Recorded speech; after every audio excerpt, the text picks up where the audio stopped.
लुगाई अगर रूपाली हो तो पति महाराज उसके रूप जाल में घन चक्कर हो ही जाते हैं, दिमाग कुंद हो जाता है और अक्ल उसके रूप में कहीं ना कहीं अटक जाती है, यानी कि फंस जाती है। और सोचो कि अगर लुगाई रूपाली भी है और उसका व्यवहार, उसकी अदाएं, उसके संस्कार बड़े हाई फाई हैं, दिल जीतने वाले हों, तो फिर पति महाराज 24 घंटे उसके पल्लू में बंध के उसके पीछे पीछे होते रहेंगे। और ये जो आपको स्क्रीन के ऊपर हम दिखा रहे हैं, तो ये जिस रूपाली लुगाई की, खूबसूरत लुगाई की जो फोटो है, वो दिखने में गजब खूबसूरत और संस्कारी लग रही है। लेकिन भाई साहब, इसने जो कांड किया है ना, वो सुनकर आप खूबसूरत यानी कि रूपाली लुगाइयों से तौबा कर लोगे। आदित्य मिश्रा नाम का इसका पति, जो आपको स्क्रीन के ऊपर दिख रहा है, शादी के लिए लड़की ढूंढ रहा था। लड़की मिल नहीं रही थी, या मिल रही थी तो पसंद नहीं आ रही थी। अब वो देखते देखते नरसिंहपुरा पहुंच गया।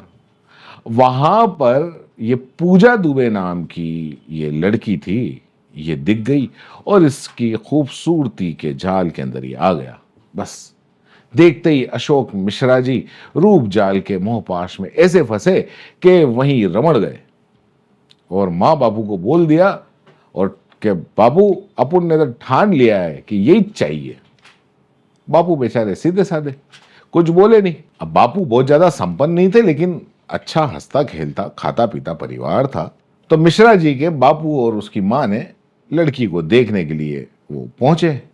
लल्ला को भी साथ में ले गए। अब लड़की उनको काफी संस्कारी लगी। बापू को लगा कि वाह, अपने घर के अंदर भाई ये निभ जाएगी और इसी को बहू बनानी चाहिए। संस्कारी आजकल इस जमाने में मिलती कहाँ है। बस फिर क्या था, मिश्रा जी धूमधाम से शादी की और शादी करके पूजा दुबे को ले आए। भाई साहब, जैसे ही शादी हुई, पूजा दुबे अपने पूरे संस्कारों के साथ, ताम झाम जो भी था उसके साथ में ससुराल पहुंच गई और खूब पति की और ससुर की और सासू की खूब सेवा करी। पूरा ससुराल पूजा पूजा करते नहीं थकता, आगे पीछे सब। अब बेचारे पति महाराज, वो तो एक तो लुगाई बड़ी खूबसूरत और दूसरा उसका व्यवहार इतना अच्छा, तो वो ऐसा दीवाना हुआ कि कई कई दिन तक घर में ही रहता, बाहर आना जाना काम धाम सब बंद कर दिया।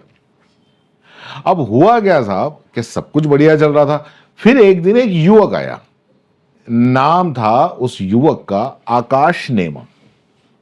पूजा ने उसको सारे ससुराल वालों से मिलाया, पति से भी मिलवाया, ससुर से भी मिलवाया कि ये जो आकाश नेमा है ये मेरे दूर का रिश्तेदार है, मेरा भाई लगता है और इसकी बहुत बड़े बड़े लोगों में जान पहचान है। पूजा के ससुराल वाले काफी इंप्रेस हुए।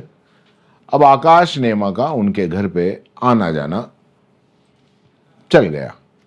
पूजा आकाश की तारीफ करते नहीं थकती कि इसकी यहां जान पहचान है, इसका वहां जान पहचान है। उधर आकाश जब भी आता बड़ी बड़ी बातें करता, आज इस मंत्री से मिल के आ रहा हूं, कल उस मंत्री से मिल के आ रहा हूं, आज ये अफसर मेरे घर आया था, आज उस अफसर के साथ में डिनर किया, आज उस मंत्री के वहां पे पार्टी में जाना है। अब बेचारे वो सीधे साधे भोले भाले लोग उन लोगों की बात मान लेते। आकाश और पूजा का दरअसल असल खेल अब ये शुरू हुआ था, क्योंकि ये दो बड़े खिलाड़ी थे। पूजा ने कहा कि आकाश की बड़े बड़े लोगों से जान पहचान है। किससे कहा? अपने पति से और ससुर से। उसे कहा कि इनकी बड़े बड़े लोगों में जान पहचान है और मतलब बहुत अच्छी खासी जान पहचान है। ये मेरी भी और उसके पति की, आकाश की भी, आदित्य की भी सरकारी नौकरी लगवा देगा, लेकिन उसके लिए इसको कुछ पैसा देना पड़ेगा। अब साहब, जो आदित्य मिश्रा जी थे उनके पास में थोड़ा बहुत पैसा था, उनके पिताजी के पास भी अच्छा खासा पैसा था, तो उन्होंने थोड़ा थोड़ा करके दोनों बाप बेटों ने पूजा और आकाश को 38 लाख रुपए दे दिए। अब 38 लाख रुपए ले लिए। लेने के बाद में काफी टाइम हो गया, 1 साल हो गया, 2 साल हो गया, लेकिन पैसा देने के बाद भी नौकरी लगी नहीं। अब लगेगी कहां से? होगी तो लगेगी ना। अब साहब, कोई कितना भी सीधा या कितना भी भोला क्यों ना हो, लेकिन जब जेब से पैसा जाता है ना, तो अकल ठिकाने आ जाती है। और अगर मान लो वो अकल कहीं किसी के रूप जाल में भी फंसी हुई हो ना, तब भी वो ठिकाने आ जाती है। और फिर उसको लगता है कि यार पैसा तो अपन ने दे दिया, इसकी रिकवरी भी अपन को चाहिए। अब आदित्य आकाश और पूजा से पैसा मांगने लगा। अब वो भी देते कहां से, उनके पास में होता तो देते, वो तो मौज कर गए, पैसा था मौज कर गए।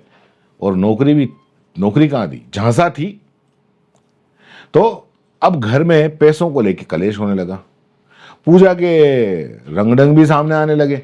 यानी कि अब अगर मान लो पैसा जैसे ही मांगते, तो जो आकाश और पूजा है वो पति और ससुर से झगड़ा करते, उनको धमकाना शुरू कर दिया।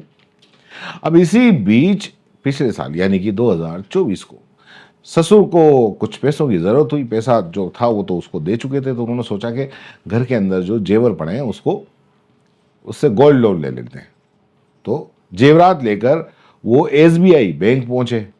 अब जैसे ही वो दिए, जेवरात दिए, तो बैंक वालों ने कहा कि भैया ये जो आप जेवरात लेके आए हो ये सोना तो नकली है।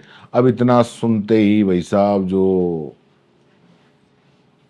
थे ससुर जी, उनके होश उड़ गए। वो तुरंत दौड़े दौड़े घर आए।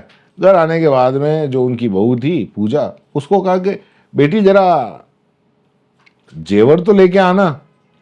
अब बहू ने देखा तो फंस जाऊंगी, वो आनाकानी करने लगी। मिश्रा जी के जो पिताजी थे वो सारी बात समझ गए थे।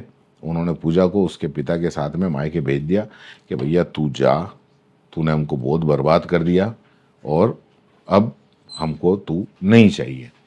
दरअसल ये जो पूरा जो मामला हुआ था, तो पूजा ने शादी के बाद से ही अपना दिमाग चलाना शुरू कर दिया था।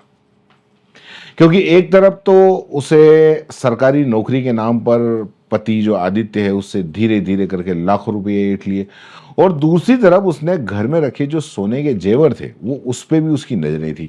तो पूजा ने घर में रखे असली जेवरात की फोटो लेकर अपने बॉयफ्रेंड आकाश को भेजी, और दोनों ने मिलकर हूबहू वैसे ही नकली जेवरात बना दिए और घर पे रख दिए। इसके बाद दोनों ने इंदौर और मुंबई के कुछ कारीगरों से संपर्क किया और सारा के सारा जो नकली जेवर बनाते उनसे संपर्क किया, और सबके 10,000 रुपये दे के नकली जेवर बना लिए और पूजा को दे दिए। उसने जो घर में जो असली जेवर रखे थे वो तो ले लिए, और जो नकली जेवर है उसमें रिप्लेस कर दिए। इस खेल की जो मास्टरमाइंड थी वो पूजा ही थी।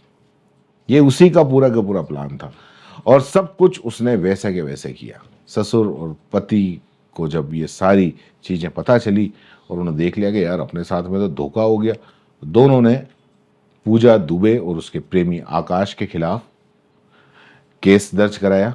और जांच के दौरान पुलिस को ये भी पता चला कि जो युवती है उसने जो पैसे है वो अपने बॉयफ्रेंड के लिए लिए थे, और उसको लग्जरी कार खरीद के भी दी, और कुछ पैसे उसके मकान बनवाने में लगाए।